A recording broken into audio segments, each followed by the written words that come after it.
viewers, hopes all of you are fine. Today I am going to share with you some important techniques of precise writing.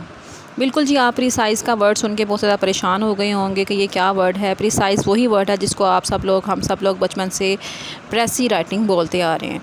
So precis is not the right pronunciation of this word is precise writing. बहुत ज़्यादा viewers ने request की है कि precise writing पे एक video बनाई जाए, क्योंकि आप लोग जो हैं उसको बनाते हुए, उसको लिखते हुए बहुत ज़्यादा डिफ़िकल्टी महसूस कर रहे हैं और डेफिनेटली ये एक कॉम्प्लेक्स प्रोसेस है। So today I will try to explain it with you in as easy as possible. So first of all, what is the meaning of precise? Precise का मतलब क्या होता है? प्रिसाइज़ का जो मतलब है वो है सिंपल राइटिंग, ईजी राइटिंग, यानी कि जितना भी आप लोग इसको ईजी राइटिंग में लिख सकें, अपने ओन वर्ड्स में इसको एक्सप्लेन कर सकें, that is precise writing. So first of all, जो वेरी फर्स्ट टेक्निक है प्रिसाइज राइटिंग की, वो है कि जो आप लोगों के पास ओरिजिनल पैराग्राफ होता है, उस ओरिजिनल पैराग्राफ को आप लोगों ने रीडिंग करनी है। अब रीडिंग का मतलब ये नहीं है कि आप लोगों ने उसको सरसरी तौर पे पढ़ना है, एक बार दो बार पढ़ लिया और जस्ट आप लोगों ने प्रिसाइज लिखना शुरू कर दी। यही स्टूडेंट्स हमारे जो बच्चे हैं वो सबसे ज़्यादा मिस्टेक यहीं पे करते हैं कि वो ओरिजिनल पैराग्राफ को केयरफुली पढ़ते ही नहीं हैं।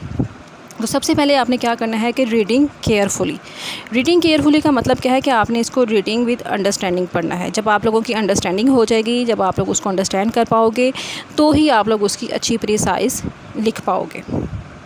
सो आप लोगों ने क्या करना है, फ़र्स्ट ऑफ़ ऑल, आप लोगों के पास जो ओरिजिनल पैराग्राफ है, आपने उसको 2 to 3 टाइम केयरफुली पढ़ना है ताकि आपको उसकी समझ आ जाए। उसके बाद आप लोगों ने जो है उसके इम्पोर्टेंट पॉइंट्स जो हैं उसको हाईलाइट करना है। अब इम्पोर्टेंट पॉइंट्स क्या होते हैं? वो इम्पोर्टेंट पॉइंट्स, क्योंकि जब एक पैराग्राफ आप पढ़ते हैं तो उस पैराग्राफ में बहुत सी अननेसेसरी चीज़ें भी होती हैं। एक वर्ड को लेकर उसकी एक्सप्लेनेशन भी दी गई होती है, उसकी तशरीह लिख दी गई होती है, उसको बहुत ज़्यादा उसको एक्सप्लेन किया जाता है। तो आप लोगों ने क्या करना है, जो इम्पोर्टेंट पॉइंट्स हैं उनको आप लोगों ने हाईलाइट कर लेना है या आपने उसको अंडरलाइन कर लेना है। क्योंकि जब आप किसी भी इंपॉर्टेंट पॉइंट्स को आप अंडरलाइन कर लेंगे तो इसका फ़ायदा ये होगा कि जब आप लोग प्रिसाइज़ लिखने लगेंगे तो आप सिर्फ उन इंपॉर्टेंट पॉइंट्स को ही आप लोगों ने एक्सप्लेन करना है। बिकॉज़ प्रिसाइज़ का मतलब ये होता है कि आप लोगों ने अवॉइड फ्रॉम अननेसेसरी राइटिंग। आप लोगों ने अननेसेसरी चीज़ें नहीं लिखनी, यानी कि short writing. Precise mean short writing. तो आप लोगों ने इसको शॉर्ट, जितना भी आप लोगों ने ओरिजिनल पैराग्राफ को शॉर्ट करके लिखा जाए, आपने उतना लिखना है। और आप किस तरह से लिखेंगे शॉर्ट पैराग्राफ? जब आप अननेसेसरी पॉइंट्स को बिल्कुल जो है उसको ख़त्म कर देंगे। So next point is complex vocabulary. जब आप लोग ओरिजिनल पैराग्राफ को पढ़ें तो आप लोगों ने कोशिश करनी है कि आप लोगों ने कॉम्प्लेक्स वोकैब बिल्कुल भी यूज़ नहीं करनी। जो वर्ड्स आप लोगों ने कोशिश करनी है कि जो वर्ड्स आप लोगों के प्रिसाइज राइटिंग लिखते वक्त जो वर्ड्स आप लोगों ने ओरिजिनल पैराग्राफ में पढ़े हैं वो आप लोगों ने बिल्कुल भी उसमें इस्तेमाल नहीं करने। इससे इंप्रेशन बिल्कुल गलत जाता है और बल्कि आपके बहुत ज़्यादा जो एग्जामिनेशन में मार्क्स हैं वो कम होने के चांसेस हैं। बिकॉज़ आप लोगों ने प्रिसाइज़ को जितना भी हो सके अपने वर्ड्स में एक्सप्लेन करना है, अपने वर्ड्स में बयान करना है। और आप लोगों ने बिल्कुल भी इसमें कॉपी पेस्ट नहीं करना, प्लेजरिज्म नहीं करनी। प्लेजरिज्म क्या होता है कि स्टूडेंट्स क्या करते हैं कि ओरिजिनल पैराग्राफ में से स्टार्ट में से 2 लाइनें ले लेते हैं, कुछ दरमियान में से ले लेते हैं, कुछ एंड में से ले लेते हैं और उसको लिख देते हैं। आप लोगों ने ऐसा बिल्कुल भी नहीं करना। आप लोगों ने कोशिश करनी है कि आप लोगों ने जो इम्पोर्टेंट पॉइंट्स और जो मुश्किल वोकैबरी के वर्ड्स हैं आप लोगों ने उसको अंडरलाइन कर लिया है, आपने उसको ईज़ी टू ईज़ी वर्ड्स में एक्सप्लेन करना है। जी, नेक्स्ट पॉइंट ये है कि जो क्वेश्चन अक्सर मुझे रिसीव होते हैं कि वोकैब जो है वो तो हमने अपनी बिल्कुल भी कॉम्प्लेक्स यूज़ नहीं करनी। उसके बाद जो पॉइंट आता है वो ये है कि प्रिसाइज़ होनी कितनी चाहिए, उसकी लेंथ कितनी होनी चाहिए। अब मैंने देखा है कि अक्सर लोग जो हैं अगर एक पैराग्राफ प्रिसाइज़ को 1 पेज का भी लिख देते हैं, ठीक है। ये गलती आप लोगों ने बिल्कुल भी नहीं करनी। आपका जो ओरिजिनल पैराग्राफ है उसका 1/3 जो है वो प्रिसाइज़ होता है। इट मीन्स कि अगर आप लोगों का पैराग्राफ, ओरिजिनल पैराग्राफ अगर आप लोगों का 10 लाइन्स का है तो आपकी प्रिसाइज़ 3 to 4 लाइन से ज़्यादा नहीं होनी चाहिए। अगर 3 लाइन हो जाएँ तो that is the best way, लेकिन 3 to 4 लाइन से ज़्यादा कभी भी आपकी प्रिसाइज़ नहीं होनी चाहिए। अब आप लोगों के पास ये चीज़ कैसे आएगी, कैसे आप लोगों में ये चीज़ आएगी कि आप इतने लंबे पैराग्राफ को 3 to 4 वर्ड्स में लिखें? वो यही बात जो मैंने आपको पहले भी बता दी है कि आप लोगों ने सिर्फ इंपॉर्टेंट पॉइंट्स को हाईलाइट करना है और उन्हीं पॉइंट्स को आपने सिंपल एंड ईजी वर्ड्स में एक्सप्लेन कर देना है। जितना ज़्यादा आप अपने वर्ड्स यूज़ करेंगे, अपनी क्रिएटिविटी शो करेंगे, उतने ज़्यादा आपकी प्रिसाइज़ जो है वो स्ट्रॉन्ग होगी।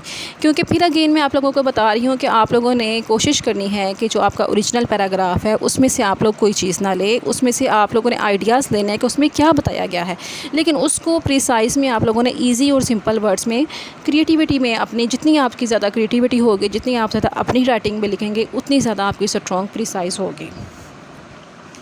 बिल्कुल जी, आप लोगों ने एलिमिनेट करना है अननेसेसरी पॉइंट्स को। अगर आप अननेसेसरी पॉइंट्स लिखने लग जाएंगे प्रिसाइज़ में, तो डेफ़िनेटली आपकी प्रिसाइज़ जो है वो लॉन्ग हो जाएगी और प्रिसाइज़ का असल मीनिंग है वो बिल्कुल भी ख़त्म हो जाएगा। सो प्रिसाइज़ का असल मीनिंग क्या होता है, उसको शॉर्ट फॉर्म में और ईजी फॉर्म में लिखना।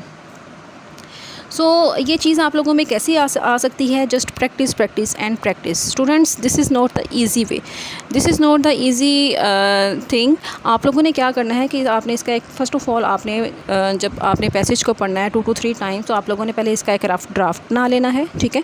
पहले आप उसके इंपॉर्टेंट पॉइंट्स को हाईलाइट करने के बाद, वो कैप को हाईलाइट करने के बाद आप एक रफ ड्राफ्ट बनाएं, उसको लिखें। फिर उसको आप दोबारा से चेक करें कि इसमें क्या मिस्टेक्स हैं।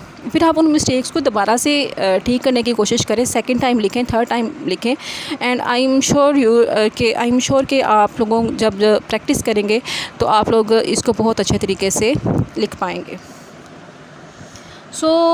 इसमें आप लोगों ने प्रिसाइज़ राइटिंग में अपने ख़यालात का इज़हार नहीं करना। अक्सर स्टूडेंट्स जो हैं वो कहते हैं I think so, according to my point of view. ये चीज़ बिल्कुल भी प्रिसाइज़ में एक्सेप्टेबल नहीं होती, बिकॉज़ आप लोगों ने इसको बहुत ही शॉर्ट फॉर्म में, ईजी फॉर्म में लिखना है। तो अगर आप इसमें अपने पॉइंट ऑफ व्यू देने लग जाएंगे तो वो आपका जो प्रिसाइज़ है वो बहुत लंबा हो जाएगा। और जो लास्ट पॉइंट है वो ये है कि आप लोगों ने इसमें बिल्कुल भी कोटेशन ऐड नहीं करनी, बिकॉज़ प्रिसाइज़ का मतलब होता है इजी टू इजी वर्ड्स, और इसको बिल्कुल शॉर्ट फॉर्म में और सिंपल वर्ड्स में लिखें, अपने वर्ड्स में लिखें। तो अगर आप इसमें कोटेशन वगैरह ऐड करेंगे तो that is not acceptable. So hope so आज का लेक्चर, आज की वीडियो आप सब लोगों के लिए बहुत ज़्यादा यूज़फुल होगी। Thank you so much.